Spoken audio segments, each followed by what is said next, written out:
Hello बच्चे लोग, start करते हैं हम लोग फटाफट से डिवीजन में चैप्टर और इसके स्टडी मेटेरियल के सारे क्वेश्चन टीवाई के लेसन सब कर लेते हैं। ठीक है, चलो फटाफट फटाफट से हम लोग कर लेते हैं। स्टार्ट करते हैं टीवाई के 11 से, पीछे से स्टार्ट करते हैं फटाफट।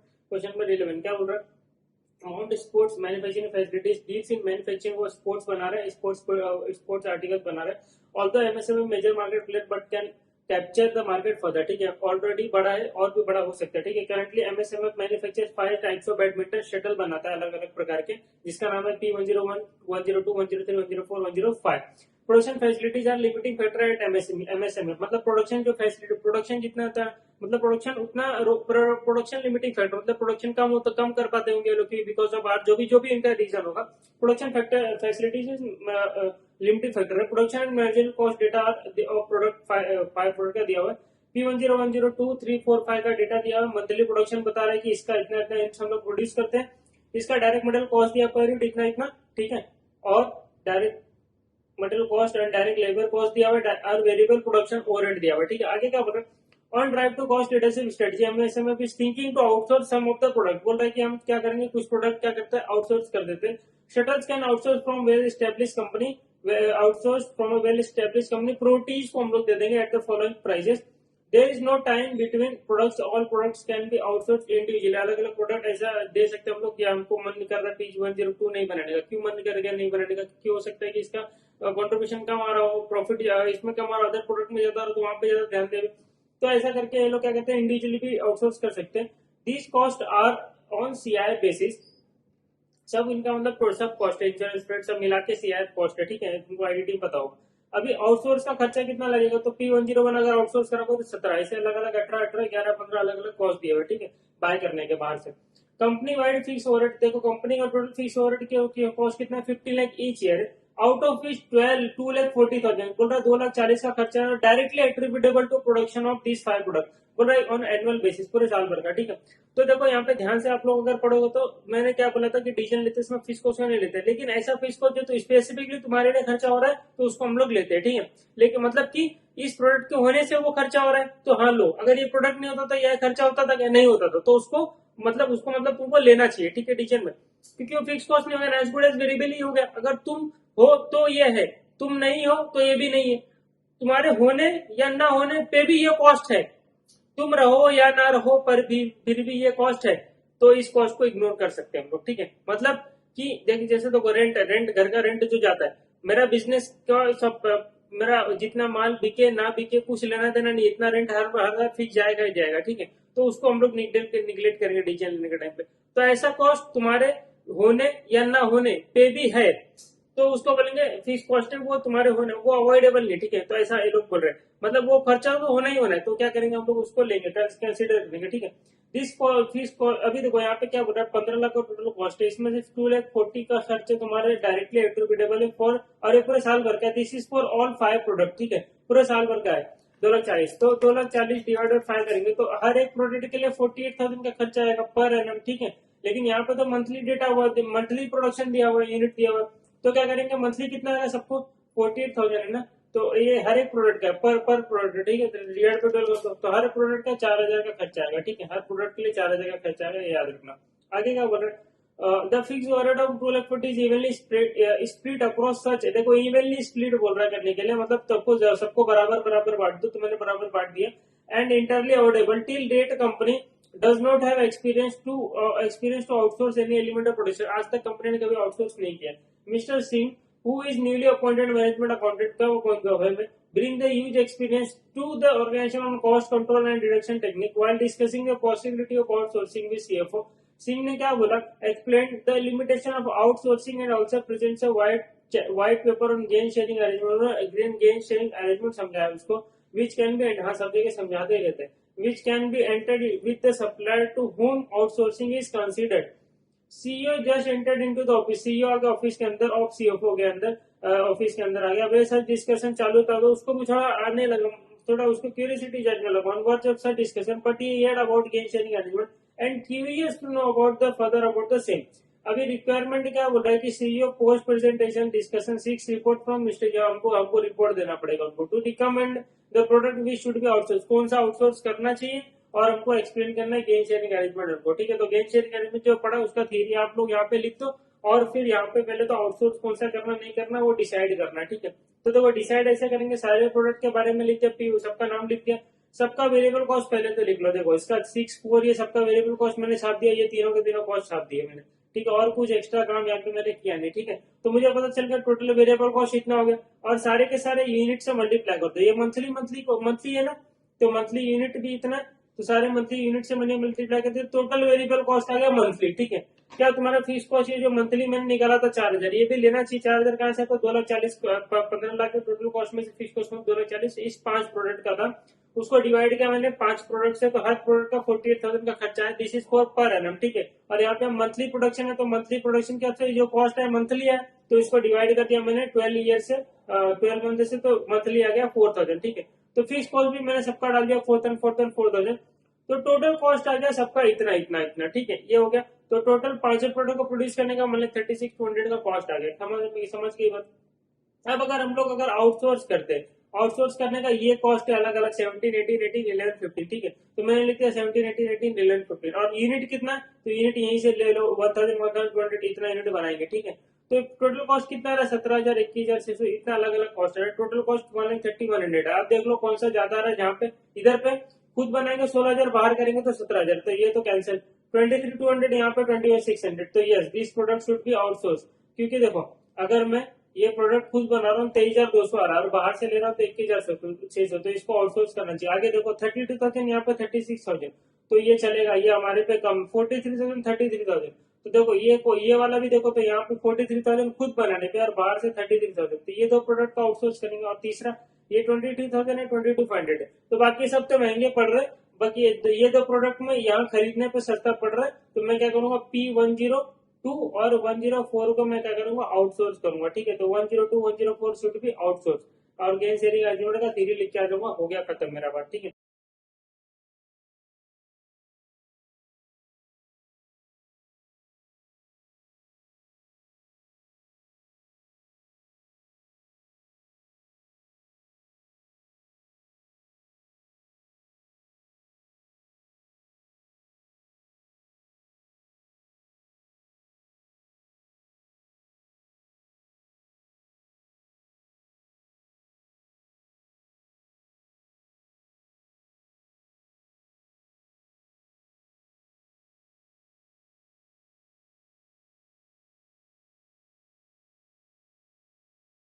आ जाए तो क्वेश्चन नंबर 10 पे आ जाओ। N2 company is a manufacturer and supplier of fire fighting and safety equipment for industrial use and follows the international quality standard and use the high grade raw material, ठीक है।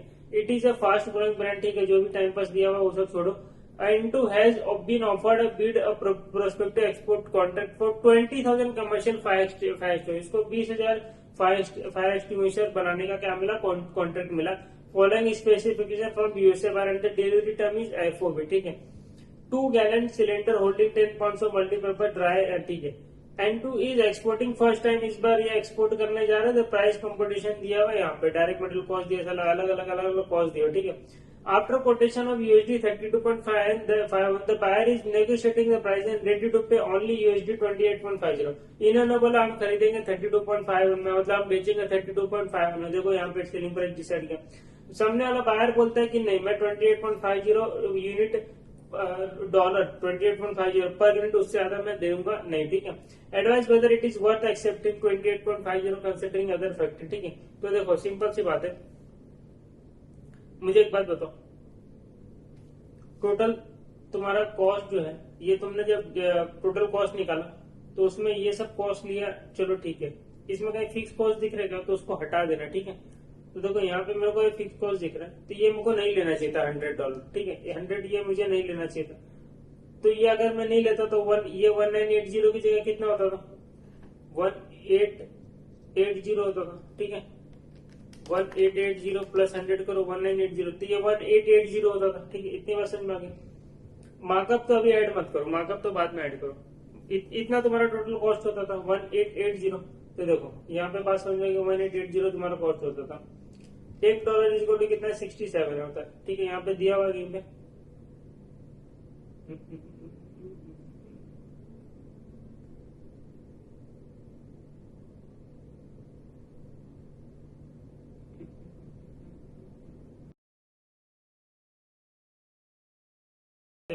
28 तुम्हारा कितना cost आ रहा है 1880 $1 is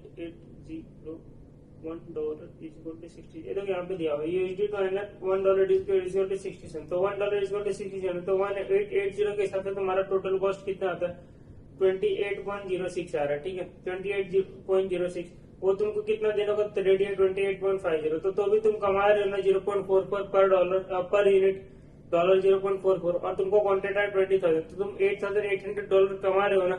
67 rupees अगर $1 का है तो 5,89,600 क्या तुम अभी भी कमा रहे हो। तो तुम क्यों इतना ये मार्कअप ऐड करके इतना सब कुछ ऐड करके तुम अपना प्राइस 32.51 लेके चले गए।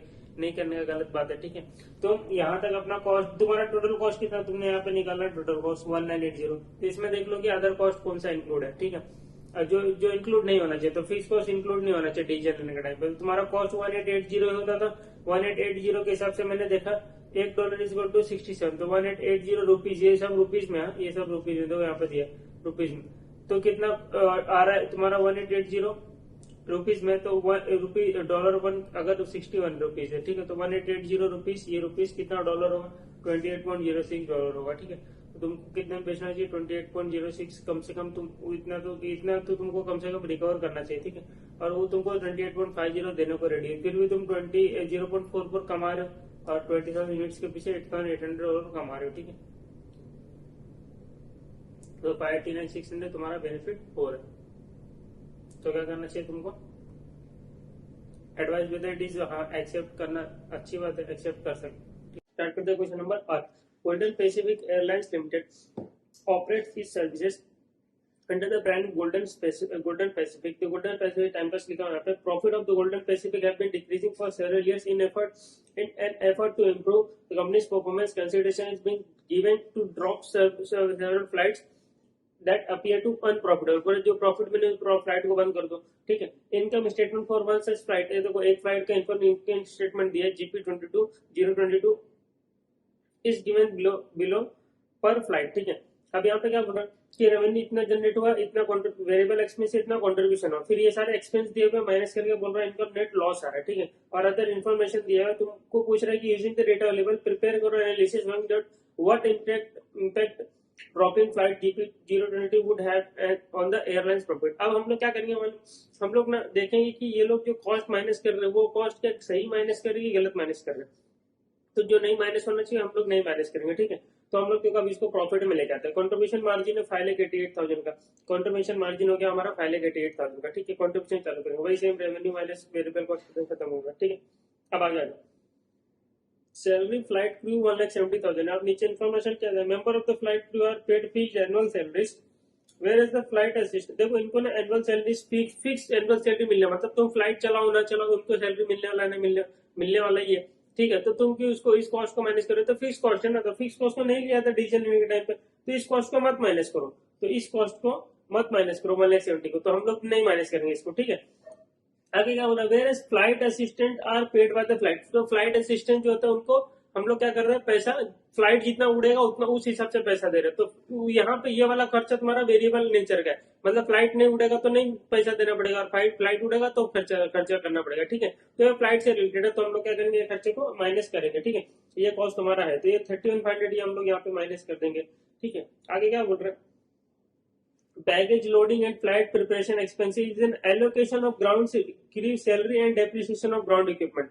तो बोलता है ये बैगेज वाला ये खर्चा भी क्या अप्रोप्रिएशन है किसका इसी का फ्लाइट क्रू का रिलेटेड और डेप्रिसिएशन। तो ये भी कॉस्ट नहीं लेने का क्योंकि उसको नहीं लेते इसको भी लेंगे तो ये भी नहीं लेंगे। डेप्रिसिएशन भी यहाँ पे नहीं लिया जाता क्योंकि डेप्रिसिएशन क्या है डेप्रिसिएशन तो एक्सपेंस तो है ही नहीं ना वो तो सिर्फ क्या है एक तरह का मतलब एंट्री हम लोग मारते हैं और कुछ नहीं कि एक एसेट खरीद रही है आप उसको क्या कर रहे हैं धीरे धीरे डिप्रिशिएट कर रहे हैं तो ये हमारा जेब से पैसा तो जा नहीं रहा तो इसको क्यों माइनस कर रहे हैं। फिर overnight cost for flight crew and destination है ये लेंगे ये ओवरनाइट कॉस्ट लगता है वहाँ पे ये फ्लाइट है तो लगेगा अदरवाइज नहीं लगेगा। ठीक है तो यहाँ पे ओवरनाइट कॉस्ट लग जाए 12,600 और फ्यूल हाँ फ्लाइट उड़ेगा तो फ्यूल का खर्चा आएगा तो फ्यूल का भी खर्चा 2,38,000 ले लिया।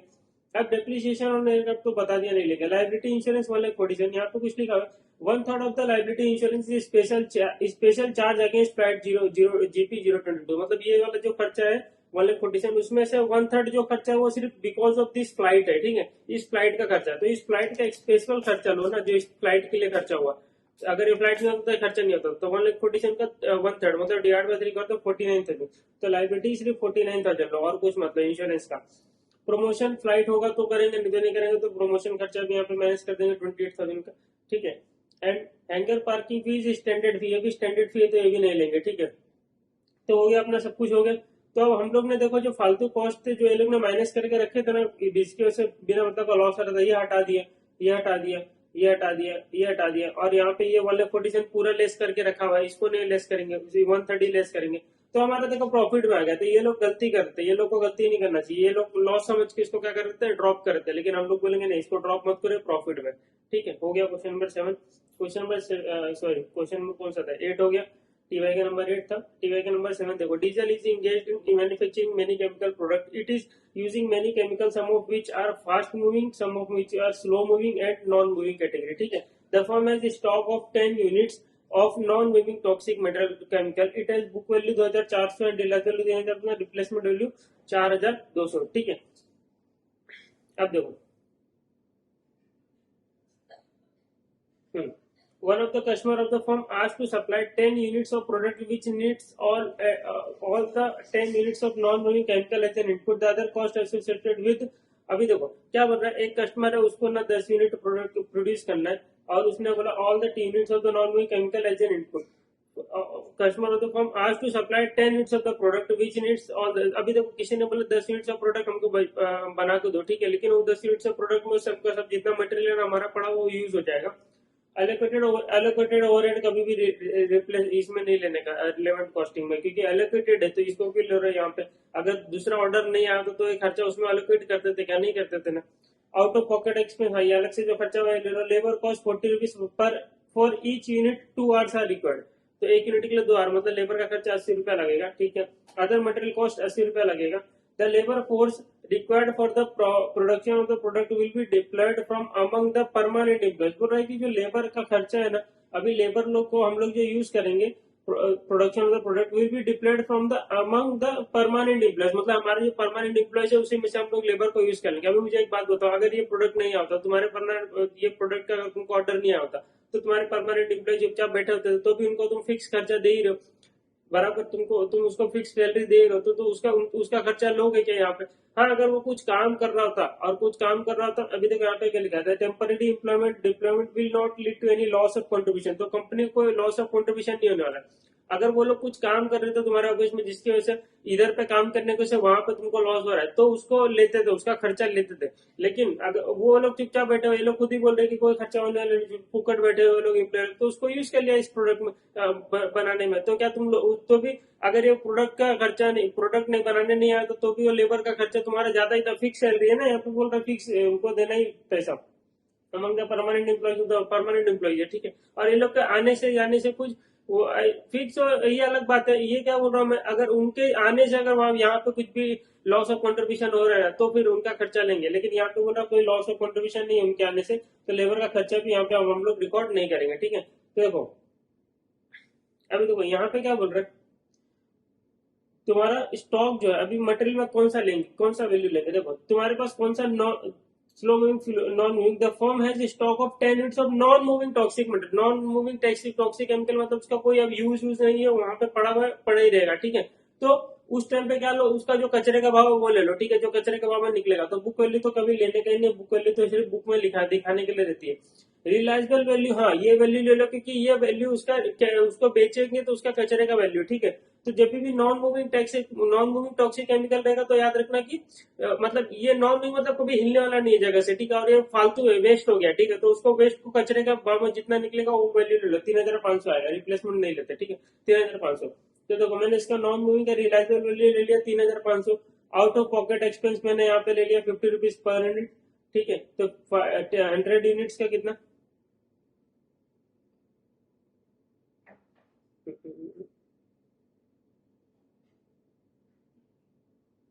10 यूनिट्स बना रहे कि 100 यूनिट्स बना रहे, 10 यूनिट्स बना रहे ना, 100 कुछ कम है, 10 यूनिट्स, ठीक है। तो 500 आएगा ना 10 यूनिट्स के हिसाब से, 500 आ गया, ठीक है। और यहाँ पे भी अच्छा वो यूनिट से लिखा था, यूनिट से लिखा था, हाँ यू है, वो यू है, यू है। ठीक है, 10 यूनिट्स हो गए, एग्जाम में ऐसा मत करना, उसने 500 यूनिट्स लिखा। तो ये हो गया 500 रुपया। और अदर मेटेरियल का कॉस्ट देखो, लेबर कॉस्ट हम लोग लेंगे नहीं, अदर मेटेरियल का कॉस्ट मैंने बता दिया, लेबर क्यों नहीं लेंगे। और अदर मेटेरियल कॉस्ट 80 रुपया लग रहा है पर यूनिट, तो 10 यूनिट का 800 रुपया, टोटल हम लोग उससे 4800 रुपये चार्ज करेंगे। हो गया ये क्वेश्चन। अब वही पूछा था ना, recommend the minimum unit price to be charge without any loss to the firm, तो ये चार्ज करेंगे। रीजन बता दो क्यों इंक्लूड है एक्सक्लूड किया, तो मैंने अभी वही सब मैं बोल रहा था। अब pricing policy to be followed by reason, ये पढ़ लेना वहां से। अभी देखो यहाँ पे क्वेश्चन नंबर 6, ये भी आ जाओ, ये भी अच्छा क्वेश्चन है। Colour paints is a manufacturer of industrial dyes. It has received an order of 200 kgs. देखो 200 kgs of powder dye that needs to be customized to certain specification. The job would require following material. Job को इतना ये following material लगेंगे, ठीक है। Material A B C D 4 material लगेंगे, total units इतने required है और ऑलरेडी हमारे पास इतने पड़े हुए हैं। अब आगे अलग अलग वैल्यू दिया, कौन सा वैल्यू तुमको लेना पड़ेगा। अब देखो यहाँ पे देखो, मटेरियल ए के बारे में कुछ बोले, मटेरियल ए के बारे में कुछ बोला नहीं बोला। अच्छा मटेरियल ए का कोई वैल्यू नहीं दिया, बुक वैल्यू भी कुछ नहीं, रिप्लेसमेंट कॉस्ट दिया डायरेक्ट, तो मटेरियल ए का कोई वैल्यू नहीं दिया तो रिप्लेसमेंट कॉस्ट ले लो। तो मटेरियल ए का 2000 यूनिट लगेगा और अपने पास इन्वेंट्री में कुछ है ही नहीं, इन्वेंट्री में कुछ है ही नहीं, तो पूरा कपड़ा बाहर से खरीदना पड़ेगा। उसके कॉस्ट है 8 रुपया, तो 2000 इंटू 8, तो मटेरियल ए का खर्चा आएगा 16,000, ठीक है। अब मटेरियल बी से स्टार्ट करते हैं। मटेरियल बी क्या बोल रहा है, is use regularly in the production of all types of dyes that colour paints produces. अभी ये क्या बोल रहा है, मटेरियल बी जो है रेगुलरली यूज होता है, ठीक है, रेगुलरली यूज होता है। अब आगे क्या बोल रहा है, therefore any stock used towards this job order would need to be replace to meet order production demand, ठीक है। अब देखो सिंपल सी बात है, सिंपल सी बात है, देखो तुम्हारे पास कोई मटेरियल पड़ा हुआ है, वो तुम रोज अपना यूज करते हो, ठीक है, कि कोई भी तुम जो भी बिजनेस करते हो उसमें रोज उसको यूज करते हो। तुम्हारे पास दूसरा ऑर्डर आया, ठीक है, दूसरा ऑर्डर आया कितना, 200 केजी का पाउडर डाई बनाने का। अब उस ऑर्डर में भी ये मटेरियल भी यूज होने वाला है, ठीक है। तो आप लोग क्या बोल रहे हो कि अगर उस प्रोडक्ट उस मटेरियल को अगर हम लोग यहाँ पे यूज कर लेंगे तो वहां पे कम हो जाएगा, तो वहां पे खरीदना पड़ेगा। देखो यहाँ पे वही लिख रहा है ना, therefore any stock used towards the job order would need to be replaced to meet other production demand, तो वहां पे वापस से रिप्लेस करना पड़ेगा, वापस से मटेरियल खरीदना पड़ेगा। तो सिंपल सी बात है, ऐसा तो नहीं ना फुकट पड़ा हुआ है, उसका कोई वैल्यू नहीं है वैल्यू, ठीक है। तो बुक वैल्यू तो इग्नोर ही कर दो, ठीक है, बुक वैल्यू तो सब जगह पे इग्नोर ही कर दो, सब दिखाने की वैल्यू, ठीक है। तो रिलायबल वैल्यू लो कि रिप्लेसमेंट वैल्यू लो, अब बताओ दिल से बताओ कौन सी बात आ रही है, रिलायबल वैल्यू लो कि रिप्लेसमेंट वैल्यू लो। अरे रिलायबल वैल्यू होता कचरे का भाव, अब बी का कचरे का भाव है। अब बी क्या बोल रहे हैं यहाँ पे, अगर वहां पे यूज नहीं हुआ, यहाँ पे यूज करेंगे तो यहाँ पे वापस खरीदना पड़ेगा बाहर से जाके, मतलब उसका यूज है, उसका वैल्यू है, उसका वैल्यू है, तो यहाँ पे रिप्लेसमेंट कॉस्ट लो उसका। रिलायबल वैल्यू कैसे सोच सकते हो आप, रिलायबल वैल्यू मतलब उसको बेच के कितना पैसा मिलेगा। बेचने की बात तब आती है जब वो ऐसा लगता है कि उसका कोई वैल्यू ही नहीं है, कचरे का भाव है, ठीक है, तो उसको रिलायबिलिटी हम लोग देखा जाता है। तो रिप्लेसमेंट कॉस्ट लेंगे 10 रुपया। तो आगे बी का हम लोग ले लिए 3000। देखो हमारे पास 1200 पहले से पड़ा हुआ है, लेकिन हम तो पूरा का पूरा 3000 ऐसा ऐसा भी कर सकते हैं, 1200 के लिए 10 रुपीज और बाकी जो बचा उसके लिए भी 10 रुपीज, ठीक है। तो सिंपल वही 3000 के लिए पूरा 10 रुपीज ही, तो 30,000 आ गया, ठीक है। देखो यहाँ पे मैंने लिखा मेटर नो यूज है, तो क्या करो इसको, क्या लिखा है, हाँ कचरे, हिंदी में कचरे का प्राइस, ठीक है। तो रिलायबल वैल्यू ले लो, और अगर यूज है तो रिप्लेसमेंट वैल्यू ले लो, ठीक है। तो बी का अब आ जाओ यहाँ पे थर्ड, सी हमारे पास 2000 यूनिट्स रिक्वायर्ड है और हमारे पास पड़ा हुआ है 1400, ठीक है। आगे पढ़ो, सी के बारे में क्या बोल रहा है, material C and D are from stock that was purchase in excess previously. तो मटेरियल सी एंड डी पहले से हमारे पास एक्सेस पड़ा हुआ है। Material C has no other use, material C का कोई यूज नहीं है, ठीक है, फॉर दिस स्पेशल ऑर्डर के लिए, other than this special order, मतलब मटेरियल सी का ये जो ऑर्डर आया ना उसके अलावा कोई और यूज नहीं है, हमारे पास पहले से पड़ा हुआ है। अगर वो मटेरियल ऑर्डर नहीं आया होता तो इसका कोई यूज नहीं होता, और ऑर्डर आ गया तो उसका यूज है, अदरवाइज कोई यूज था नहीं, ठीक है उसका। अब मुझे एक बात बताओ, अगर ये ऑर्डर नहीं आता तो तुम उसको क्या करते थे, बेच देते थे कचरे के भाव में। कौन से भाव में बेचते थे, कचरे के भाव में निकालते थे, और उसके कचरे का भाव कितना है, 9 रुपीज है। अगर यूज होता मटेरियल सी का तो हम लोग 14 रुपीज रिप्लेसमेंट कॉस्ट लेते हैं, एज गुड एज बी, जैसे बी का किए।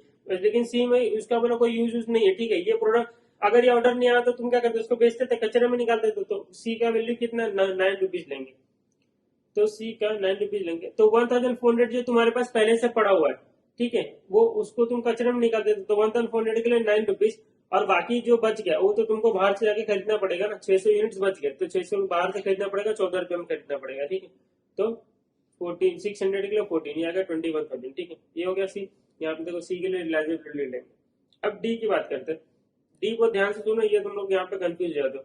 डी में क्या बोल रहे हैं, इसमें कंफ्यूज पता नहीं लोग कंफ्यूज क्यों होते हैं। देखो simple, material D can be used as a substitute for 700 units of material Z. Material D बोल रहा है, मटेरियल डी की जगह मटेरियल डी को जेड के सब्स्टिट्यूट की जगह पे यूज कर सकते हैं। और 700 यूनिट्स ऑफ मटेरियल जेड मतलब मटेरियल जेड का 700 यूनिट्स मटेरियल डी के 500 यूनिट्स के बराबर है। मटेरियल देखो ना 500 का यूनिट से रिक्वायर्ड है और पहले से 500 अपने पास पड़ा हुआ है, ठीक है, पूरा का पूरा पड़ा हुआ है। तो यहाँ पे बोला material D can be used as a substitute units for 700 units of material Z which are currently costs 11 per unit. तो बोल रहा है मटेरियल जेड जो है ना बाहर मार्केट में 11 रुपीज में मिलता है, ठीक है। और मटेरियल डी मुझे ये बताओ, मटेरियल डी का वैल्यू जो अपने पास 500 यूनिट्स पड़ा है वो जेड के 700 की जगह पे काम कर सकता है। अभी देखो यहाँ पे क्या लिखा है, the company does not have any inventory of material Z. Company के पास जेड नहीं है, ठीक है। तो कंपनी जेड के 700 यूनिट्स की जगह पे मटेरियल डी को यूज कर सकती है ना, एज गुड। मटेरियल जेड नहीं है कंपनी के पास, लेकिन मटेरियल डी तो है। और यहाँ पे हम लोग को बोल रहे हैं कि मटेरियल जेड की जगह मटेरियल डी को यूज कर सकते हैं हम लोग, ठीक है। अब मटेरियल जेड जब बाहर खरीदने जाते तो 700 इंटू 11 कितना रुपए में मिलता था, 7,700 में, ठीक है, इतने रुपए में मिलता था। तो मटेरियल डी की वैल्यू किसके बराबर है, ये 500 यूनिट्स के बराबर। 500 units is equal to 7,700 rupees. इतनी बात समझ में आती है। अब देखो ये तो एक बात हो गई, ठीक है। यहाँ पे मैंने लिखा है देखो, मटेरियल जेड 700 की जगह मटेरियल डी 500 यूज कर सकते हैं। मटेरियल जेड की वैल्यू 11 है तो 7,700, ठीक है। एक ये हो गया मेरे पास ऑप्शन। अब आगे अभी मटेरियल डी फोकट तो है नहीं, तो रिलायंस वैल्यू भी नहीं, ये वाला सॉरी यहाँ पे क्या बोल रहे हैं, अच्छा एक्सेस पड़ा हुआ है, एक्सेस पड़ा हुआ है तो फोकट है, ठीक है। फोकट है तो रिलायंस वैल्यू 12 रुपया, ठीक है, 12 रुपया। तो अब मटेरियल बी का ये 500 यूनिट्स का वैल्यू क्या, अगर बेचने जाएंगे तो वैल्यू क्या है 6,000। तो मेरे पास दो है, या तो 6,000 चार्ज करो 7,400, तो बीच हायर वो मैं चार्ज करूँ ना। कंपनी अगर खुद जाएगा खरीदने के लिए जेड की, कंपनी को जेड की जरूरत है, जेड खरीदने जाएगा तो 7,700 देना पड़ेगा। तो मैं थोड़ी ना 7,700 अपने जेब से दूंगा। तो मैं क्या करूंगा, मेरा मैक्सिमम 7,700 वो वैल्यू लूंगा, तो 74,700। देखो सिंपल सी बात है, तुम्हारे पास मटेरियल डी पड़ा हुआ था, ठीक है। तुम ऑफिस उसी ऑफिस में काम करते, तुम्हारे पास मटेरियल डी पड़ा हुआ था 500 यूनिट्स, ठीक है। एक ऑर्डर आया, तुमने उसमें 500 यूनिट्स लगा दिया, ठीक है, लगा दी। अब तुम्हारा ऊपर वाला बॉस आके तुमको बोलता है यार मटेरियल डी पड़ा हुआ था कहीं पे यूज करना, हमको मटेरियल जेड की जरूरत है लेकिन हम लोग को मटेरियल डी यूज करना है। तो हम तो बोलते हैं हम तो लगा दिए, हम तो उसमें ऑर्डर आया तो उसमें लगा दिया उसको। बोला कितना रुपया चार्ज किया उसके लिए, तो तुमने बोला 6,000 रुपया चार्ज किया। बोलता क्यों, क्योंकि कचरे का वैल्यू था 6,000 रुपया। बोलता है अरे यार तुम्हारा दिमाग खराब है कि अभी हमको जाके मटेरियल जेड खरीदना पड़ेगा बाहर जाके 700 यूनिट्स, और हमको जेब से 7,700 देना पड़ेगा। तो कम से कम आपको कितना देना पड़ रहा है, कम से कम आपको जेब से कितना देना पड़ रहा है, 7,700 देना पड़ रहा है ना, for that material D material के लिए। तो तुम 7,700 कम से कम चार्ज करोगे ना, उतना तुमको लॉस नहीं होना चाहिए कंपनी को, ठीक है। तो इसके लिए हम लोग 7,700 चार्ज कर रहे हैं, ठीक है। This is minimum. अब विचर इज हायर है, लेकिन ये तुम्हारा मिनिमम कॉस्ट है, ठीक है। तो तुम्हारा टोटल अगर तुम चारों कॉस्ट को ऐड कर दोगे तो 74,700 हो जाएगा, ठीक है। इसमें ज्यादा कंफ्यूज होने का नको, ठीक है। आज question number 5, question number 5 important question exam में आ चुका है। देखो, Y connection China based firm has just developed ultra thin, ठीक है, S5 with a few features like the ability to open two apps at the same time. Oh, क्या बात है। This tablet cost 5 lakh to develop. It has undergone extensive research and is ready to for production. Currently, the firm is deciding on plant capacity, which could cost either 35 lakh का plant का capacity या 52 lakh का, ठीक है। आगे क्या बोल रहा है, इतना खर्चा लगेगा। आगे क्या बोल रहा है, the additional outlay would allow the plant to increase capacity for 500 to 750. बोला या तो 35 लाख रुपीज खर्चा होगा प्लांट बिठाने में, 52 लाख, लेकिन ये जो खर्चा पड़ रहा है ना, तो वो बता रहे हैं कि पहले वाले में 500 यूनिट्स ही बनेंगे, 52 लाख का खर्चा करोगे तो 750 यूनिट्स बनेंगे। Relevant data for the life cycle tablet का दिया हुआ है। बोला 500 यूनिट्स एक्सपेक्टेड चल, या तो 750 यूनिट्स, मतलब दोनों को पता है। 35 लाख वाला किया तो 500 यूनिट्स बनेगा, बिकेगा से 500 यूनिट्स। 52 लाख वाला किया तो 750 यूनिट्स बनेगा, 750 यूनिट्स बिकेगा। सेलिंग प्राइस दिया पर यूनिट सबका अलग अलग। Variable selling cost is 10% of selling price, तुम्हारा 10% of selling price. Salvage value बता रहा है इतना है दोनों प्लांट का, और पीवी रेशियो बताया 40%। पीवी रेशियो बताया मतलब कॉन्ट्रीब्यूशन तुमको पता चल जाएगा कि देखो सेलिंग प्राइस कितना है 79,600, उसके ऊपर पीवी रेशियो लगा दो 40%, तो तुम्हारा आ जाएगा कॉन्ट्रीब्यूशन। ये बताता है तुम्हारा कंट्रीब्यूशन कितना है सेल्स का, ये पीवी रेशियो इतना तो पता होगा ना, पीवी रेशियो बताता है तुम्हारा सेल्स का कंट्रीब्यूशन कितना है। तो मैंने यहाँ पे सेलिंग प्राइस में से पीवी रेशियो कर दिया, इसका 40% इस तुम्हारा कंट्रीब्यूशन, तो जो बीसी का गैप है वो तुम्हारा क्या होगा, वेरिएबल कॉस्ट हो जाएगा 47,760। तो मुझे एक बात बताओ, वेरिएबल सेलिंग कॉस्ट कितना है, 10% ऑफ सेलिंग प्राइस, ठीक है, ये भी तो वेरिएबल ही कॉस्ट है ना, तो ये 47,760 में क्या ये वेरिएबल सेलिंग कॉस्ट भी इंक्लूडेड है, हाँ इंक्लूडेड है, तो उसको हटा दो पहले। तो देखो प्योर सेलिंग कॉस्ट क्या है, प्योर वेरिएबल कॉस्ट क्या है, मतलब ये सेलिंग कॉस्ट है, प्रोडक्शन का कॉस्ट कितना है, वेरिएबल प्रोडक्शन कॉस्ट कितना है, तो देखो वेरिएबल सेलिंग कॉस्ट 10% है, अभी 47,760 में 10% हटा दो, देखो 79,700 का 10%, 7,960 तुम्हारा क्या है, वेरिएबल सेलिंग कॉस्ट है, वेरिएबल सेलिंग कॉस्ट। तो टोटल वेरिएबल कॉस्ट पता चला 14,760 है, उसमें से वेरिएबल सेलिंग कॉस्ट मैंने हटा दिया, तुम्हारा वेरिएबल कॉस्ट इज 39,800। अब देखो चाहे तुम 5 यूनिट बनाओ तो 750 यूनिट बनाओ, वेरिएबल कॉस्ट तो सब जगह पर यूनिट सेम ही रहेगा, पर यूनिट तो चेंज नहीं होता ना, तो वेरिएबल कॉस्ट सब जगह पे सेम है, ठीक है।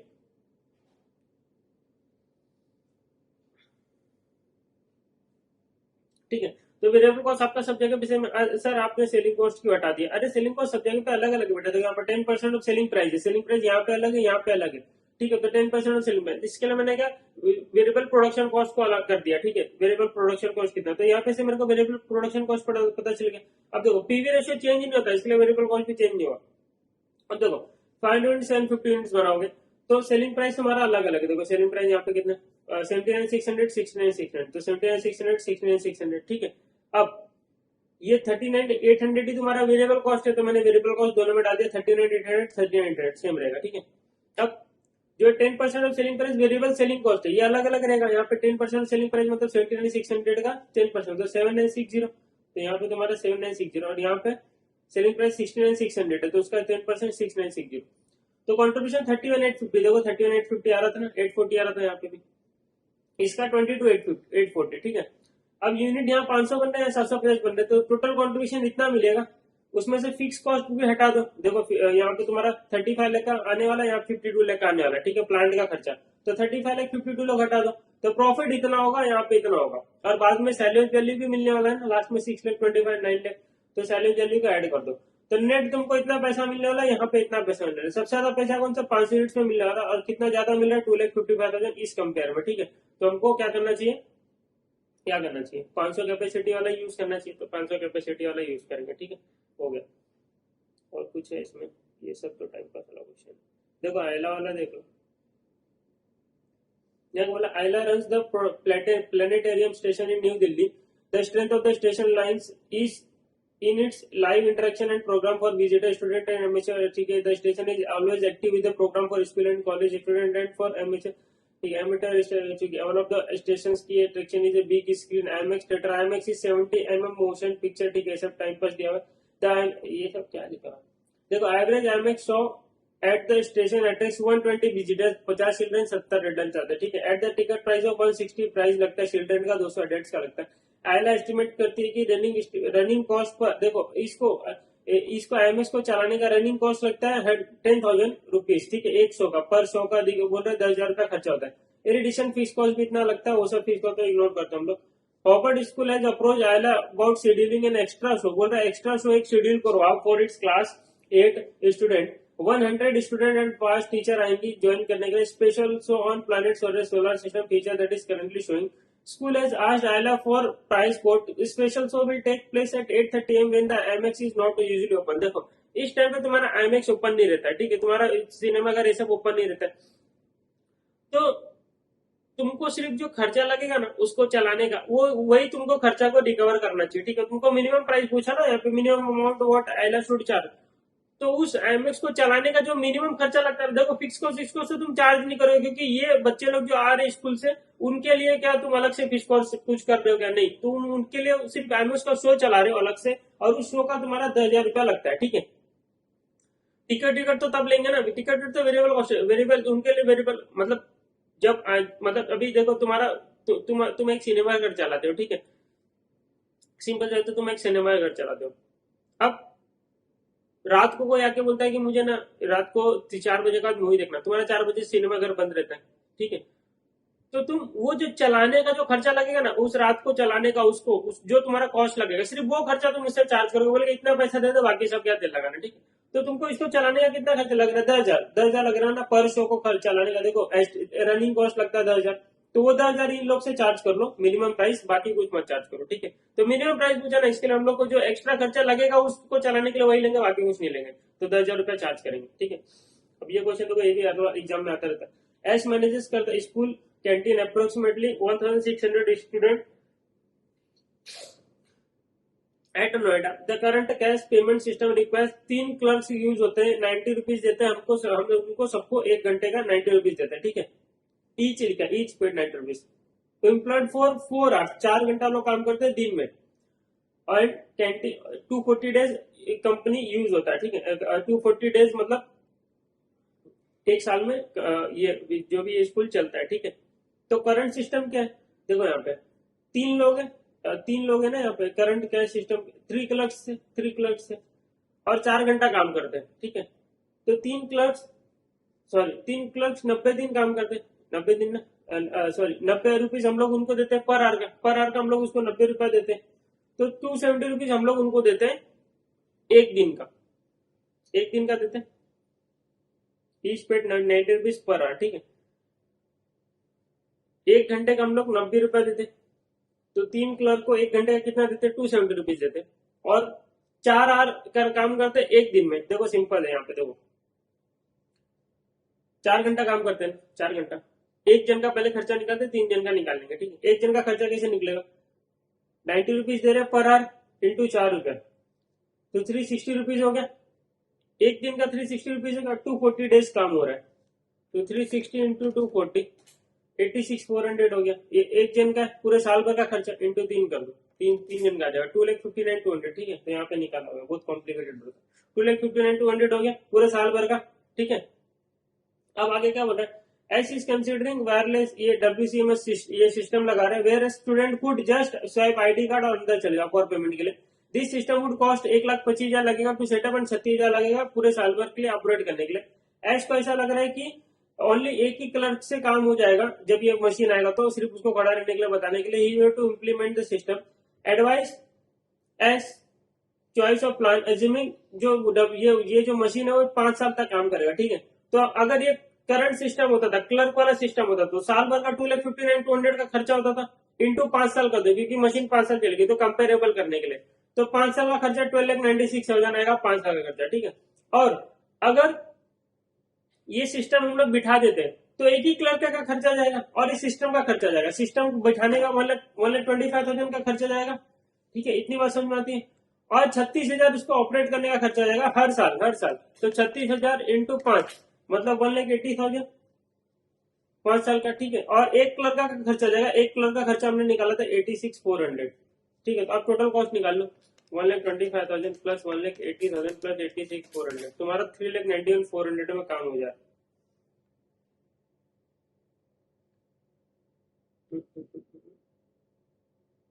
इधर कुछ और खर्चा है? मशीन का 1,25,000 और इसका 36,500, 1,80,000, और क्लर्क का कितना निकाला? क्लर्क का 4 आवर्स 90 रुपीज पर आवर,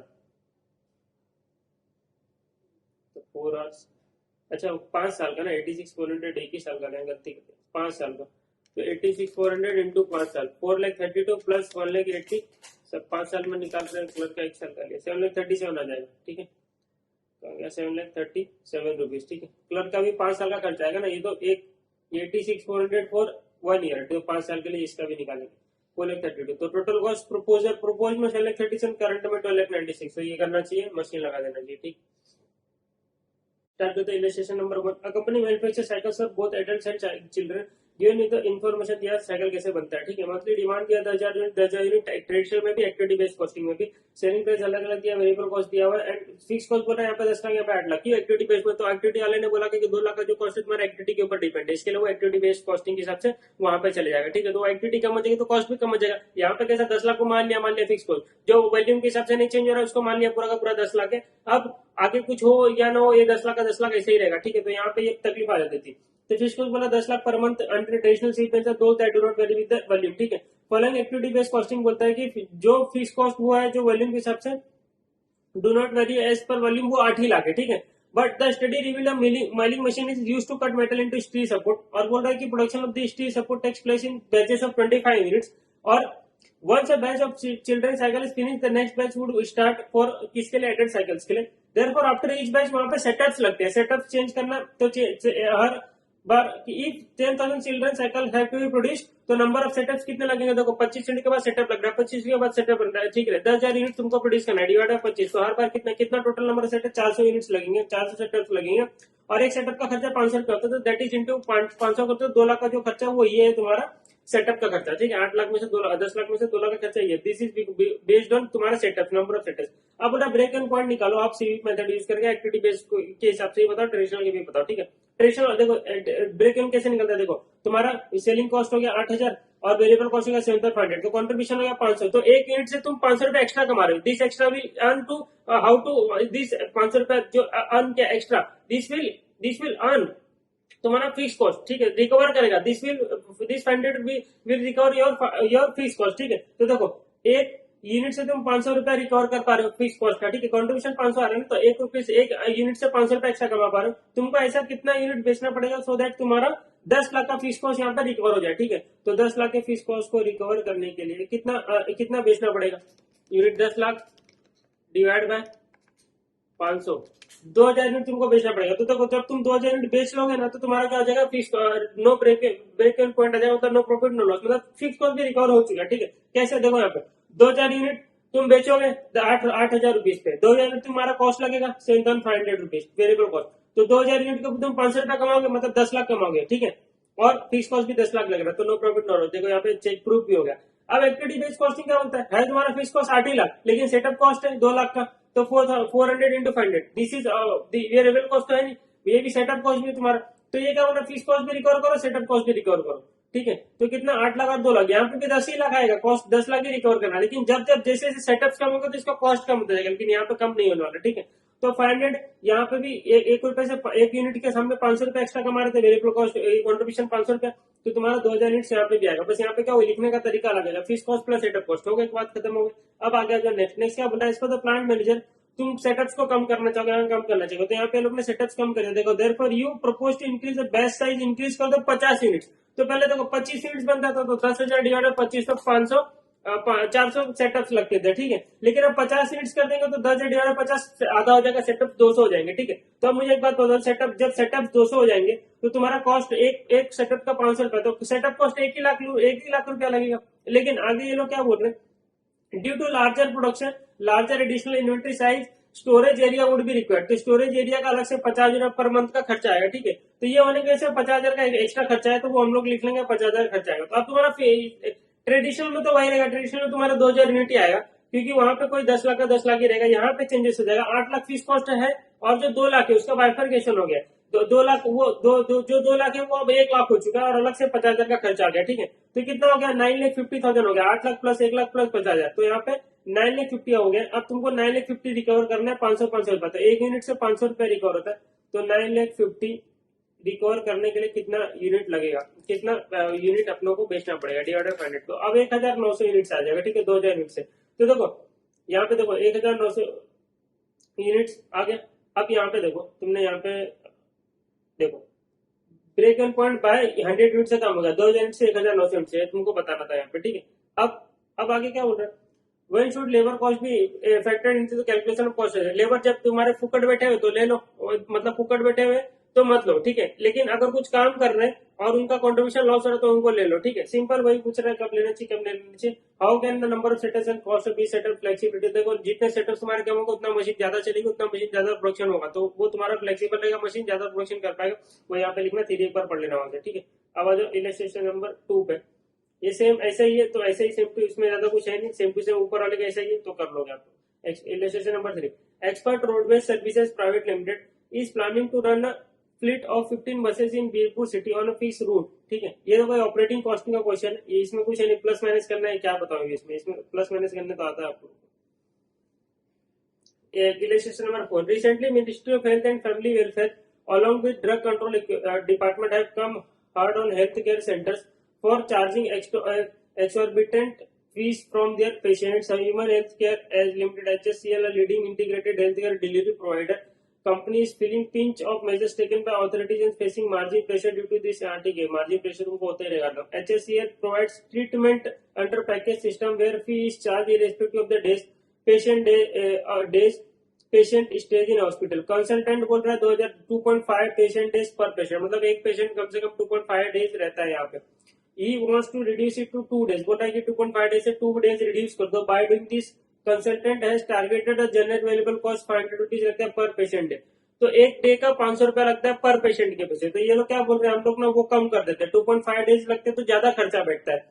तो अब 2.5 डेज से 2 डेज कर दोगे तो 0.5 डेज का तुम पैसा कमा पाओगे. 0.5 डेज कमा पाओगे. अब यहाँ पे क्या होना है, 500 रुपीज लगता है पर डे का, 500 रुपीज लगता है एक दिन का. तो 0.5 डेज का तुम 250 रुपीज कमा लोगे. 250 रुपीज तुम्हारा सेविंग हो जाएगा. ठीक है, आगे क्या बोल रहे हैं, एनुअली 15,000 पेशेंट लोग विजिट करने आते हैं. ठीक है, तो 15,000 लोग आते हैं, सबका तुम सबके पीछे 250 रुपीज कमाओगे. तो 15,000 इंटू 250 मतलब 37,50,000 तुम सेविंग कर लोगे. ठीक है, सेविंग कर लोगे 37,50,000. 2 डेज 2.5 डेज से 2 डेज कर दोगे 0.5 डेज. तो सब हर एक कस्टमर के पीछे तुम 250 रुपीज कमा रहे हो. तो मतलब सेव कर रहे हो. तो 15,000 कस्टमर आते हैं तो उनके पीछे 250 रुपीज मतलब कितना आ जाएगा, 37,50,000. डायरेक्ट मैंने निकाल दिया.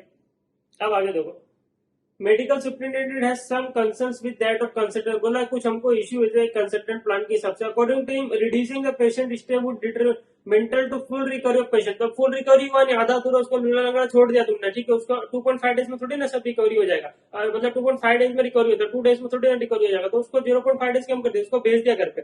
तो उससे उसका रिकवरी पूरा हुआ नहीं. तो they would come again for admission, thereby increasing current readmission rate from 3% to 5%. तो अब जितने लोग आ रहे हैं उससे अब और 2% एक्स्ट्रा आने लग जाएंगे. 3% से 5% लोग आने लग जाएंगे. तो पहले कितना आते थे, 15,000 आते थे लोग. अब 2% और एक्स्ट्रा लोग आएंगे, 300 लोग और एक्स्ट्रा आने लग जाएंगे. अब ठीक है, 300 लोग और एक्स्ट्रा आने लग जाएंगे. अब आगे देखो क्या बोल रहे हैं. देखो यहाँ पे निकाल के भी दिया है, 300 एडिशनल पेशेंट आने लग जाएंगे. Company has spend 25 lakh more to accommodate his increase in readmission. तो कंपनी ने 25 लाख और खर्चा किया. तो खर्चा में डाल दो, खर्चा 25 लाख और खर्चा किया, रीएडमिशन ये सब का खर्चा किया. ठीक है, बट कंसल्टेंट ने देखा, has found bless in disguise in this. He said every readmission is treated as new admission, so it would result in additional cash flow. Of 4,500 per patient. ठीक है, तो बोल रहा है 4,500 एक्स्ट्रा कैश फ्लो आएगा. ये जो लोग आएंगे तो 300 लोग आएंगे तो 4,500 और एक्स्ट्रा पैसा आएगा, 13,50,000 आएगा. तो देखो ऐसा ये प्लान के वजह से 25 लाख का खर्चा हुआ और प्लान के वजह से 13,50,000 का बेनिफिट हुआ, 37,50,000 का सेविंग हुआ. ठीक है, तो नेट बेनिफिट 51 लाख हुआ, खर्चा 25 लाख का हुआ. तो देखा जाएगा तो नेट 26 लाख का तुमको पैसा नेट गेन हुआ. ठीक है, तो क्या करना चाहिए, इम्पैक्ट ऑफ मैनेजमेंट का मतलब प्रॉफिट होगा कंपनी का, 26 लाख से प्रॉफिट बढ़ेगा. लेकिन दूसरी तरफ तुमको यह भी याद रखना चाहिए कि तुम लोगों के लाइफ के साथ क्या कर रहे हो, खिलवाड़ कर रहे हो. ठीक है, तो वो तुमको नीचे वाले इसमें लिखना है. ठीक है, स्टार्ट करते हैं illustration number 5. DPA manufacture and sales 25,000 table fans. ठीक है, बना रहा है annually. One of the component required for fan is purchase from outside. एक कंपोनेंट हमको यूज होता है फैन बनाने के लिए, बाहर से खरीदते 190 रुपए में. ठीक है, annually 25,000 component for its uses लगता है. तो production manager is opinion that all the components हम लोग घर पे बनाना चाहिए. Further propose that in house production से क्या होगा, हम कभी भी फ्लेक्सिबल रहेंगे और अदर आइटम्स हमारे मतलब उसका मतलब अच्छे से प्रोडक्ट प्रोड्यूस कर पाएंगे, उसको क्वालिटी भी अच्छा रहेगा. एनुअल प्रोडक्शन कैपेसिटी बाय अंदर 5,000. बोल रहा है ऐसा करने से हम अनदर 5,000 यूनिट्स भी बना पाएंगे. देखो, prove the in-house production of the component with other items will provide more with other items will provide more flexibility to increase the annual production capacity by 5,000 से एक्स्ट्रा हमारा मार्क बना पाएंगे. Estimate the cost of the making the component. बोला direct material इतना खर्चा आएगा, labour factory overhead इतना आएगा. फैक्ट्री ओवरहेड 70% ही वेरिएबल है, तो इसमें से 28 रुपीज वेरिएबल है, 70% that is all of fixed. तो वेरिएबल कॉस्ट ही लेंगे. ठीक है, proposal of the production method refer to the marketing manager of business. Marketing manager का अपनी point out that to market the additional, मतलब additional को market में बेचने के लिए क्या लगेगा, overall unit price should be reduce by 5%. तो प्राइस तुमको 5% से कम करना पड़ेगा. And additionally 1 lakh per month. ठीक है, और 1 लाख का अलग से खर्चा आएगा. And additionally 1 lakh should be incurred for advertising के लिए. प्रेजेंट सेलिंग प्राइस बोला कितना है, 2,500 है. कंट्रीब्यूशन 600 पर रिस्पेक्टिवली, नो अदर इंक्रीज और डिक्रीज होगा. एनालाइज करो, बाय करना चाहिए, मैं करना चाहिए। देखो करंट सिस्टम में 25,000 यूनिट बना रहे हो, बेच रहे हो, ठीक है। नए सिस्टम में तुम 30,000 यूनिट बनाने लग जाओगे, 25,000 प्लस 5,000 तुम्हारा एक्स्ट्रा डिमांड बढ़ जाएगा, ठीक है। सेलिंग प्राइस यहाँ पे अभी 2,500 है और वेरिएबल कॉस्ट 1,900 है। कैसे पता चला? क्योंकि कॉन्ट्रीब्यूशन 600 है, कॉन्ट्रीब्यूशन 600 है तो रिवर्स क्या वेरिएबल कॉस्ट आ गया 1,900, ठीक है। अब न्यू सिस्टम में तुम्हारा सेलिंग प्राइस 5% से तुमको कम करना पड़ेगा, तो 2,500 माइनस 5% कितना करना पड़ेगा? 2,375 करना पड़ेगा। अब वेरिएबल कॉस्ट की बात करते हैं, तो यहाँ पे आ जाओ वेरिएबल कॉस्ट। प्रपोज्ड वाले में वेरिएबल कॉस्ट क्या होने वाला है? देखो यहाँ पे वेरिएबल कॉस्ट यहाँ पे ध्यान से यहाँ पे देखो, अभी कितना, अभी वेरिएबल कॉस्ट 1,900 है ना। देखो वेरिएबल कॉस्ट अभी 1,900 है, ठीक है। तो उसमें से 190 का जो वेरिएबल कॉस्ट है वो क्या है? 190 का बाहर से कंपोनेंट खरीदते थे ना, तो वो 190 का वेरिएबल कॉस्ट है। देखो यहाँ पे कंपोनेंट खरीदते थे, तो अदर वेरिएबल कॉस्ट 1710, तो यहाँ पे भी 1710 तो सेम रहेगा। ये जो 190 जो अदर जो बाहर से खरीदते थे वो चेंज होने वाला है, वो चेंज होगा मतलब वो कितना हो जाएगा? 80 प्लस 75, 80 प्लस 75 प्लस ये 14 28 लो 20 वेरिएबल, तो 183 हो जाएगा, ये 183 हो जाएगा। तो अब नया वेरिएबल कॉस्ट 189 की जगह, ये तुम्हारा दिमाग लगाने वाला चीज था, यहीं पर दिमाग लगाते हो। करंट वाले सिस्टम में 2,500 का सेलिंग प्राइस इतना मानते हो, ठीक है। 2,500 का सेलिंग प्राइस है, इतना समझ में आता है, ठीक है। और कॉन्ट्रीब्यूशन 600 मतलब वेरिएबल कॉस्ट 1,900। अब 1,900 में दो चीज था, एक कंपोनेंट बाहर से खरीदते थे 190 रुपीज का, और अदर वेरिएबल कॉस्ट 1,710। तो अदर वेरिएबल कॉस्ट तो सेम रहेगा, जो बाहर से खरीदते थे उसकी जगह पर 183 आ जाएगा, क्योंकि अब हम घर में बना रहे, ठीक है। 80 प्लस 75 प्लस 40 मत करना, 28 करना, सिर्फ वेरिएबल कॉस्ट ले रहे, ठीक है। तो 1893 हमने कॉस्ट ले रही, तो कॉन्ट्रीब्यूशन यहाँ पे 482 आ रहा है, ठीक है। तो यहाँ पे देखो प्रपोज्ड कंफर्ट, यहाँ पे देखो ये 183, यही मैंने आपको ऊपर लिया, ठीक है। तो नए वाले सिस्टम में, करंट वाले सिस्टम में 25,000, तो कॉन्ट्रीब्यूशन कितना मिल रहा है? 600 रुपीज मिल रहा है, 600 रुपीज मिल रहा है 25,000 यूनिट के पीछे, तो 600 इंटू 25,000 1,50,00,000, ठीक है। और प्रपोज वाले सिस्टम में कॉन्ट्रीब्यूशन मिल रहा है कितना? 482, लेकिन 30,000 यूनिट्स के पीछे, ठीक है। 482 मिल रहा है बट 30 यूनिट्स के पीछे 1,44,60,000। लेकिन अभी ये लोग ने क्या बोला था? पर ये 30,000, ये मतलब जो हम लोग 30,000 यूनिट बेचना रहेगा ना, तो एडिशनल यूनिट के लिए हमको क्या करना पड़ेगा? 1,00,000 का अलग से पर मंथ खर्चा आएगा, ठीक है। पर मंथ खर्चा आएगा। और ये जो यूनिट्स प्रोड्यूसर है पूरा एनुअली 25,000, तो हर महीने 1,00,000 का अलग से एडिशनल खर्चा आएगा एडवर्टाइजिंग का, इसकी वजह से तो 12,00,000 का खर्चा आ जाएगा ना, 12 महीने का 12,00,000 का खर्चा, तो नेट प्रॉफिट 1,32,60,000, और करंट में तो 1,50,00,000, तो अभी भी तुम्हारा प्रॉफिट 70,40,000 से डाउन हो जाएगा। तुमको अगर तुम ये सिस्टम से इस सिस्टम में रहते हो तो जाना चाहिए क्या? नहीं जाना चाहिए। तुमको क्या करना चाहिए? जो जैसा चल रहा था वैसे चलना चाहिए, मतलब 190 बाहर से खरीदते रहो, ठीक है। तो ये हो गया खत्म। अब क्वेश्चन नंबर 6। क्वेश्चन नंबर 6 क्या बोल रहा है? देखो एक्सेल पॉलीमर से लोकेटेड इन सैदाबाद, ठीक है, टाइम पास दिया हुआ। Raw metal R1 highly toxic will be needed to complete the 80 industry special job. Excel polymer से, देखो Excel polymers purchase the R1 2 weeks ago, दो हफ्ते पहले खरीदा था एक रॉ मेटल R1 बॉर्डर 7,500 का for a job A that recently was complete हो गया, ठीक है। R1 करंटली इन स्टॉक, अभी भी स्टॉक में इनके पास वो मटेरियल बचा हुआ है, ठीक है। Is excess from job A, Excel polymers had to planning to dispose of it. बोल रहा है उसको ना बेच, उसको क्या करना पड़ेगा? डिस्पोज ऑफ करना पड़ेगा, नहीं तो टॉक्सिक मेटल है, कुछ भी इश्यू हो सकता है। Excel polymers estimated to cost them 1,250। यहाँ पे अब रियलाइजेशन वैल्यू नहीं मिल रहा है, यहाँ पे तो उसको और खर्चा लग रहा है, इसको क्या करना है? डिस्पोज ऑफ करने का, ठीक है। To dispose of R1 currently replacement cost is 6,000, मतलब मार्केट खरीदने का 6,000 रुपए का मिलेगा, लेकिन कुछ है क्या मतलब उसका? इररिलेवेंट है 6,000। तुमको तुम्हारे पास एक्स्ट्रा पड़ा हुआ, तुमको तो उल्टा और खर्चा लग रहा है, उसको क्या करने का? उसको डिस्पोज ऑफ करने के लिए। Special job will equal to 50 hours of G1। अभी एक नया स्पेशल जॉब आया, उसमें लेबर G1 का स्पेशल आवर्स लगेगा कितना? 250 आवर्स, और 100 आवर्स ऑफ G2 लगेगा। Excel polymers pays their G1 and G2 employ 630 336 respectively for 42 hours के लिए पर वीक, ठीक है। आगे क्या बोल रहा है? Excel polymers anticipate that having excess capacity of 150 and 200 labour hours in the coming week. बोल रहा है कि हमारे पास ना G1 का एक्सेस कैपेसिटी है 150 का और G2 का 200 का। तो G2 का हम लोग का आवर्स कितना लग रहा है? 100 आवर्स यूज हो रहा है, तो हमारे पास 200 एक्सेस कैपेसिटी है, तो हम लोग फुकट में ही बैठे हैं हमारे लेबर, तो G2 का तो चार्ज नहीं करेंगे। G1 में 150 आवर्स हमारे पास फोकट पड़े हुए, हमको लगेगा 250 आवर्स, तो हम लोग सिर्फ 100 आवर्स का चार्ज करेंगे, ठीक है। अब देखो यहाँ पे लिखा देखो मैंने, G1 में 250 आवर्स लगेंगे, 150 हमारे पास एक्सेस पड़ा हुआ है, तो 100 आवर्स का ही चार्ज करेंगे। अब G1 का हम लोग पैसा कितना चार्ज करते हैं उनको, मतलब एम्प्लॉय को कितना देते हैं? 630 रुपीज देते हैं 42 आवर्स के लिए पर वीक। तो 630 देते हैं 42 आवर्स के लिए, तो 100 आवर्स के लिए कितना खर्चा? तो 1,500। तो G1 का हम लोग मिनिमम चार्ज करेंगे प्राइस इस स्पेशल ऑर्डर के लिए कि G1 हम लोग का एम्प्लॉय लगा और हमको इतना खर्चा है 1,500 रुपीज, ठीक है। अब देखो आगे क्या बोल रहे हैं? G2 का तो खर्चा लेंगे नहीं, ठीक है, क्योंकि G2 तो हमारे पास फुकट पड़ा हुआ है, ठीक है। Excel polymers can also hire additional employ G1 G2 hourly basis पे। This part time employees are paid hourly. Additional क्यों हायर करने हैं, पहले से पड़ा हुआ हमारे पास एक्सेस। सपोज दैट मटेरियल अगर नहीं पड़ा होता एक्सेस, तो हम लोग क्या करते, हायर करते थे और उसका खर्चा रिकॉर्ड करते थे। एक्सेल पर only cost of completing is job. देखो suppose that material labour comprise Excel polymers only, material labour use होगा इस स्पेशल जॉब को करने के लिए। मिनिमम प्राइस बता दो, ठीक है। अब मुझे एक बात बताओ, मटेरियल का खर्चा, एक तो तुम मटेरियल, तुम्हारे पास मटेरियल पड़ा हुआ है, उसका तुम कॉस्ट लोगे नहीं, ठीक है, तुम्हारे पास एक्सेस पड़ा हुआ है, ठीक है, और उसको तुमको डिस्पोज ऑफ करना है। उल्टा अगर वो जॉब नहीं आता, तुम्हारे जेब से कितना 1250 रुपीज जाता था, तुम क्या करो, मिनिमम प्राइस चार्ज करते समय 1250 को माइनस कर दो, आप अगर 250 रुपीज। ये हजम नहीं हुआ सर, हजम नहीं हुआ। देखो हजम करवाता हूँ, देखो यहाँ पे देखो, अगर वो नहीं आता, मतलब स्पेशल जॉब नहीं आता, तुम्हारे जेब से 1250 रुपीज जाता था कि नहीं जाता था? जाता था, 1250 रुपीज जाता था। तो समझ लो ना, तुम उसको मटेरियल फ्री में दे रहे हो। तो अगर तुम उसको मटेरियल फ्री में दोगे, तो तुम उसको 1250 रुपए तुमको आइडली तो देना चाहिए कि भाई ले 1250 रुपया भी ले, तू ये मटेरियल भी ले और 1250 रुपया भी ले, क्योंकि भाई वो बहुत टॉक्सिक मटेरियल है, उसको रख, तू रख ही रहा है, वो बहुत बड़ी बात है। मैं अगर इसको डिस्पोज करना था तो 1250 रुपया मेरा खर्चा होता था। तो एक काम करिए, 1250 रुपया तू रख ले, ठीक है, उसको देते थे जेब से।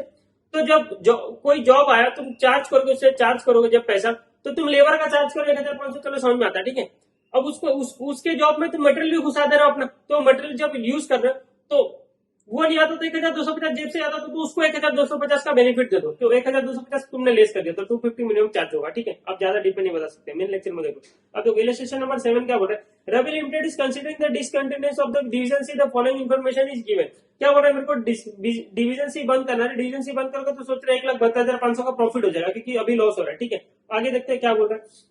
रेट्स ऑफ वेरिएबल कॉस्ट है 90% टू द नॉर्मल रेट्स। बोला तुम्हारा जो वेरिएबल कॉस्ट है 90% ऑफ नॉर्मल रेट है due to the current volume of operation. तुम्हारा जो वॉल्यूम ऑफ ऑपरेशन है, तुम डिवीजन एबीसी तीनों मिला के जितना बेच रहे हो, उस हिसाब से तुम्हारा वेरिएबल कॉस्ट थोड़ा कम है, 90% ही है तुम्हारा नॉर्मल का। लेकिन for any lower volume operation, मतलब डिवीजन सी हटा दोगे, तो डिवीजन सी हटा दोगे और तो तुम्हारा वॉल्यूम कम हो जाएगा, तो तुम्हारा वापस से वेरिएबल कॉस्ट नॉर्मल पे आ जाएगा, rates would go back to the normal, ठीक है। तो अब देखो 41,40,000 का अगर तुम लोग डिवीजन सी को हटा देते हो, ठीक है, डिवीजन सी को हटा देते हो, तो चलो मान लिया एक बार डिवीजन सी को हटा दिया, ठीक है, तो सेल्स कितना हो रहा है 41,40,000 का, ठीक है, इतना ही हो रहा है। अब ये सेल्स तो होगा नहीं, ठीक है। अब वेरिएबल कॉस्ट 20,70,000 इज 90%, ये तुम्हारा ना 90%, तो 100% कितना होगा 20,70,000 डिवाइड बाय 90%। अब तुम्हारा वेरिएबल कॉस्ट वापस से बढ़ जाएगा कि वेरिएबल कॉस्ट 23 लाख हो जाएगा, ठीक है, इतनी बात समझ जाएगा। वेरिएबल कॉस्ट 23 लाख, कॉन्ट्रीब्यूशन कितना 18,40,000 और स्पेशल अवॉइडेबल फिक्स कॉस्ट 40,49,000, ठीक है। तो फिक्स कॉस्ट तुम्हारा इतने 40,49,000, तो तुम्हारा प्रॉफिट 3,91,000 का। पहले प्रॉफिट कितना था, डिवीजन एंड डिवीजन सी तीनों का मिला के 4,48,500, प्रॉफिट गिर गया 3,91,000 होगा। तो प्रॉफिट बिफोर 4,48 एबीसी तीनों का मिलाकर प्रॉफिट था कंपनी का 4,48,500, देखो ना टोटल 4,48,500। अब सी हट गया तो आफ्टर 3,91,000 का प्रॉफिट है, तो डिक्रीज हो गया 57,500 से तुम्हारा प्रॉफिट, तो तुमको नेट लॉस हो गया। तो तुमको क्या करना चाहिए, डिवीजन सी को बंद नहीं करना चाहिए, भले इसमें लॉस हो रहा होने दो, ठीक है। ये होगा खत्म। अब आ जाओ क्वेश्चन नंबर 8। जो क्वेश्चन नंबर 9 इसका अलग से ना मैंने वीडियो डाला हुआ है, अलग से डाला हुआ है, ठीक है, तो ये भी साथ में डाल दूंगा मैं, इसको यहाँ पे नहीं बता रहा हूँ क्योंकि वीडियो लंबा हो जाएगा। क्वेश्चन नंबर 8 करते खत्म हो जाएगा अपना ये डिसीजन मेकिंग खत्म हो जाएगा, ठीक है। स्टार्ट करते क्वेश्चन नंबर 8, ठीक है। स्टार्ट करते देखो, इलस्ट्रेशन में BNZ limited is engage the manufacture of plastic बोतल बना रहे हैं लोग, ठीक है, standard size and produce by joint process of machine, ठीक है। अगर the factory has 5 machines and capable of producing 40 bottles per hour. एक घंटे में कितना बॉटल बन रहा है, 40 बॉटल बन रहा है। द वेरिएबल कॉस्ट लग रहा है एक बॉटल का 0.32 and selling price 0.80 each. The company has received an offer from another company for manufacture of 40,000 units of plastic moulded toy. Company को अलग से ऑफर है मोल्डेड टॉय बनाने का 40,000। द प्राइस पर टॉय 30 रुपए है, वेरिएबल कॉस्ट 24 रुपए लगा, तो 6 रुपए का कॉन्ट्रीब्यूशन आने वाला है, ठीक है। In case of the company takes off the job, it has to meet the expenses of making special mould. अगर ये जॉब लेते तो अलग से एक स्पेशल मोल्ड का रिक्वायरमेंट होगा, required for the manufacture of the toy, अलग से खर्चा लगेगा, उसका खर्चा आएगा 1 लाख रुपए, तो ये लेंगे क्योंकि अलग से ये जॉब आने की वजह से ये खर्चा हो रहा है, ठीक है, तो कोई फिक्स कॉस्ट नहीं है। The company's time study analysis shows that the machines can produce only 16 toy per hour. तो एक घंटे में कितना 16 टॉय बनेगा। कंपनी का टोटल कैपेसिटी 10,000 आवर्स का ये during the year period in which toy is required to be manufactured. Fix cost excluding the fix cost excluding mould है, मोल्ड का कॉस्ट 10 लाख है, इररिलेवेंट है, ठीक है। The company has an order for the supply of 3 lakh bottle. Company को 3 lakh period 3 lakh bottle का order है पहले से और उसके बीच में ये टॉय का भी ऑर्डर आ गया, कितना टॉय 40,000 टॉय का। अब देखो Do you advise the company to take up the order for manufacturing plastic mold toys during the time when it has an order in its book for the supply of 3 lakh bottle? अब देखो simple सी बात है, तुम्हारे पास अगर extra time है और contribution ज्यादा आ रहा है वहां से तो वो कर लो, अदरवाइज मत करो, ठीक है। सिंपल देखो, एक घंटे में बॉटल कितना बनता है, एक घंटे में, पहले बॉटल की बात करते हो तो एक घंटे में यहाँ पे लिखा था ये लोग 40 बॉटल्स बना लेते पर आवर, ठीक है। 1 आवर में 40 बॉटल्स बना रहे। अब देखो बॉटल का सेलिंग प्राइस 0.80 है पर बॉटल और वेरिएबल कॉस्ट 0.32 है, तो कंट्रीब्यूशन आ रहा है 0.48 का। तो देखो एक घंटे में 40 बॉटल बन रहे, ठीक है। इतनी बात समझ में आ गई। एक घंटा, अभी देखो यहाँ टॉय का भी लिख लेते हैं, टॉय का भी लिख लेते हैं। ऑफर है टॉय का कि इसका सेलिंग प्राइस 30 एंड 24 है, 30 एंड 24 से 6 रुपीज का कंट्रीब्यूशन आ रहा है। और देखो इसका फीस कॉस्ट भी हम लोग को लिखना पड़ेगा, क्यों इसका फीस कॉस्ट लेना पड़ेगा, क्योंकि ये आने का वजह से ये खर्चा हो रहा है 1 लाख का, ठीक है। तो ये भी बांटो उसमें, कितने टोटल 14,000 टॉयज में, 40,000 टॉयज में, तो ये भी खर्चा लेना 2.5, ये भी वेरिएबल ही मान लो इसको भी 2.5 का, तो ये 2.5 का फीस कॉस्ट हो गया। तो तुम्हारे यहाँ पे 3.5 रुपीज कमा रहे हो तुम, कंट्रीब्यूशन तुमको मिल रहा है, ठीक है। अब कंट्रीब्यूशन पर आर निकालो, कंट्रीब्यूशन पर आर कैसे निकालो, देखो यहाँ पे 3.5, अभी देखो यहाँ पे देखो कंट्रीब्यूशन पर आर निकालोगे, ये 0.48 तुम कमा रहे हो एक बॉटल के पीछे, ठीक है। एक बॉटल के पीछे कितना कमा रहे हो, 0.48 रुपीज, ठीक है, 0.48 रुपीज। अब मुझे एक बात बताओ, एक घंटे में कितना बॉटल बनता है, 40 बॉटल बनता है, एक घंटे में 40 बॉटल बनता है, ठीक है। तो 3 लाख बॉटल बनाने के लिए कितना आवर्स लगेगा, 7,500, ठीक है, 7,500 आवर्स लगेगा। इतनी बात समझ में आ गई। तुम्हारे पास 10,000 आवर्स से 7,500 आवर्स तुम्हारे खत्म हो गए, ठीक है। तो रिमेनिंग आवर्स 2,500 आवर्स बचे। एक आवर्स में 16 टॉय बनता है, तो 40,000 आवर्स के लिए 2,500 आवर्स लगेंगे, ठीक है। इतनी बात समझ में आ गई।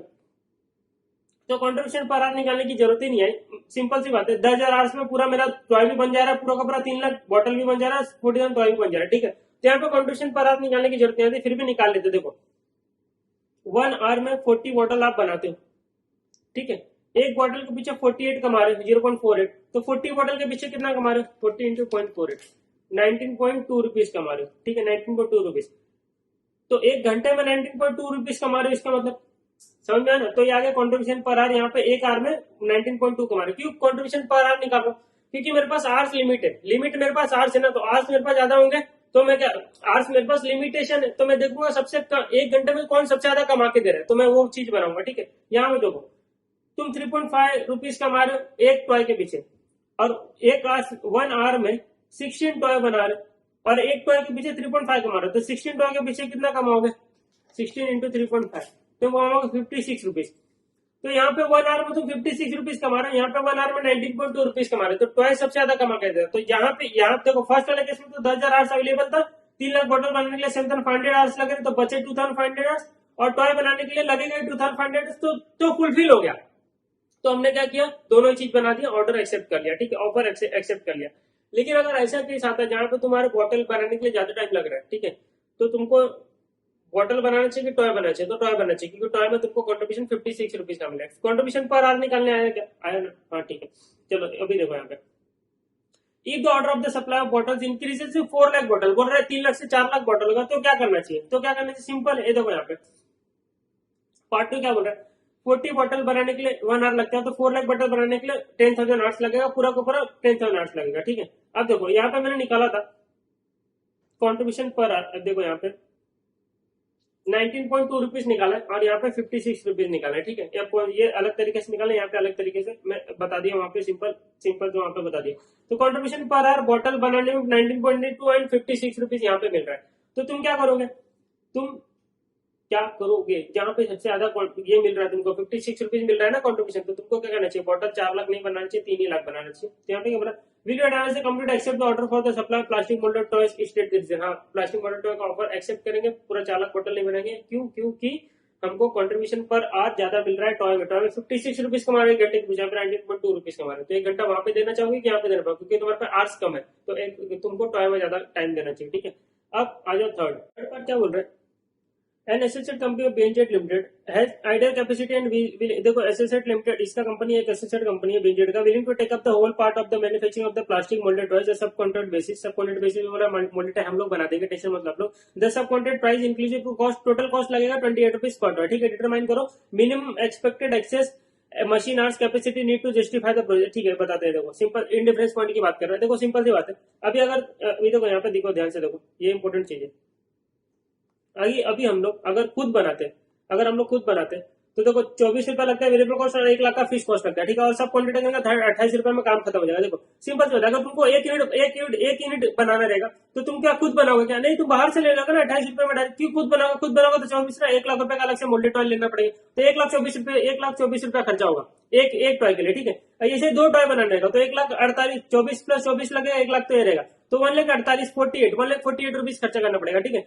तो जब तक ऐसा कौन सा ऐसा पॉइंट है जहां तक हमको खुद नहीं बनाना चाहिए, बाहर से लेना चाहिए? सिंपल सी बात है। देखो तुम्हारा फिक्स कॉस्ट में सेविंग कितना हो रहा है? 1 लाख का सेविंग हो रहा है, मतलब यहाँ पे तो फिक्स कॉस्ट लग रहे हैं। और वेरिएबल कॉस्ट में 24 से 28 4 रुपीज का, ठीक है। तो saving in variable cost, saving in fix cost कर दो तो 1 लाख डिवाइड बाय 4 आ जाएगा, मतलब 25,000 आ जाएगा यूनिट। 25,000 यूनिट तक अगर तुम खुद बनाओगे या बाहर से लोगे, देखो सेम कॉस्ट आएगा। देखो 25,000 यूनिट अगर खुद बनाओगे तो 24 का वेरिएबल कॉस्ट आएगा और 1 लाख का फिक्स कॉस्ट, मतलब 7 लाख, और बाहर से लोगे तो 25,000 इंटू 80 7 लगेगा, ठीक है। 25,000 के ऊपर देखो सिंपल, 25,000 के ऊपर जितना भी एक यूनिट बनाओगे, देखो 25,000 एक यूनिट बनाओगे तो 24 रुपया खर्चा, तो 6 लाख 24 और 7 लाख 24, सॉरी 6 लाख 24 और 1 लाख फीस को, तो 7 लाख 24, ठीक है। और अगर बाहर से लोगे तो 25 लाख इंटू 8 7 लाख 28। तो यहाँ पे ये बता रहा है कि 4 रुपए का देखो डिफरेंस हो गया, ये 4 रुपए का डिफरेंस हो गया। तो वही 4-4 रुपए यहाँ पे तुम ये बता रहे थे कि 1 लाख रुपए का जो फीस कॉस्ट है, कितना यूनिट ऐसा 4-4 रुपए करके रिकवर कर लोगे, तो 25,000 यूनिट तक हमको तो रिकवर होगा। तो 25,000 यूनिट और ब्रेक इवन पॉइंट, जैसे तुम्हारा वो होता था ना ये ब्रेक इवन पॉइंट, वैसे ये भी है 1 लाख डिवाइड बाय क्या क्या तुमने खुद, तो 1 लाख का फिक्स कॉस्ट है, 1 लाख का फिक्स कॉस्ट है, तो 1 लाख के फिक्स कॉस्ट को जस्टिफाई करने के लिए यूनिट कितना बनना चाहिए? तो हर एक यूनिट के पीछे तुम देखो 4-4 रुपए का डिफरेंस है यहाँ पे वेरिएबल कॉस्ट में, तो 4 से डिवाइड कर दो तो 25,000 आ गया तुम्हारा यूनिट, ठीक है। 25 यूनिट, अब 25,000 इज दैट यूनिट की तुम्हारा 1 लाख का फिक्स कॉस्ट भी रिकवर हो जाएगा और तुम्हारा वेरिएबल कॉस्ट भी तुम्हारा आ जाएगा, ठीक है। तो 7 लाख आ गया टोटल कॉस्ट, देखो 25,000 रुपए। अब 25,000 के ऊपर अगर तुमको बनाना, उससे ज्यादा बनाना, देखो तुमको कम चीज बनानी रहती, कम चीज चाहिए रहती तो तुम बाहर से खरीदते हो, ज्यादा चीज चाहिए रहती तो घर पे बनाते हो, ठीक है। वैसे ही तुमको ज्यादा चाहिए, 25,000 से ज्यादा चाहिए तो तुम खुद बनाना चालू करो, क्योंकि देखो 4-4 रुपए एक्स्ट्रा लगने लग जाएगा, ठीक है। देखो 25,000 से एक यूनिट भी ज्यादा बनाना पड़ा ना, ज्यादा बनाना पड़ा तो हम लोग बनाएंगे, लेंगे नहीं बाहर से। देखो 25,000 एक वेरिएबल कॉस्ट कितना 24 रुपया, तो 6 lakh 24 fees cost 1 lakh, fees cost तो चेंज नहीं होने वाला वहां पे, लेकिन अब 28 रुपया डायरेक्ट लगेगा, ठीक है। तो 4 रुपए एक्स्ट्रा हो गया, देखो यहाँ पे टोटल कॉस्ट 7 लाख 24, यहाँ पे 7 लाख 28, तो 4 रुपए एक्स्ट्रा हो गया। इसके लिए देखो 24,000 यूनिट के पीछे तो तुम्हारा 6 लाख 76 है, यहाँ पे 6 लाख 72, तो जितना तुम्हारा 25,000 से ज्यादा रहेगा तो तुमको क्या करना पड़ेगा, वहां से मंगाना पड़ेगा, वहां से नहीं मंगाने की जगह अपने घर पे इधर बनाना। तो ज्यादा बनाना रहता तो याद रखो तुमको खुद बनाना चाहिए, क्योंकि तुम्हारा फीस को जैसे आ जाता है, तुम्हारा 24 तुम्हारा वेरिएबल कॉस्ट तो कम लग रहा है ना। अब इतना बनाने के लिए आर्स कितना लगता है, तो 25,000 एक आर में 16 टॉय बनते, 25,000 टॉय बनाने के लिए 1562 आर्स लगेंगे, ठीक है। तो इतना 1562 आर्स अगर तुम्हारे पास मिनिमम है, तो अगर इतना ही आर्स है तो क्या करो तुम बाहर ही बोल दो कि तुम बना लो, ठीक है, हम नहीं बनाएंगे, ठीक, सिंपल सी बात है। ये होगा तुम्हारा डन, ये क्वेश्चन हो गया डन, ठीक है। चलो डिसीजन मेकिंग करते हैं, बताओ। चलो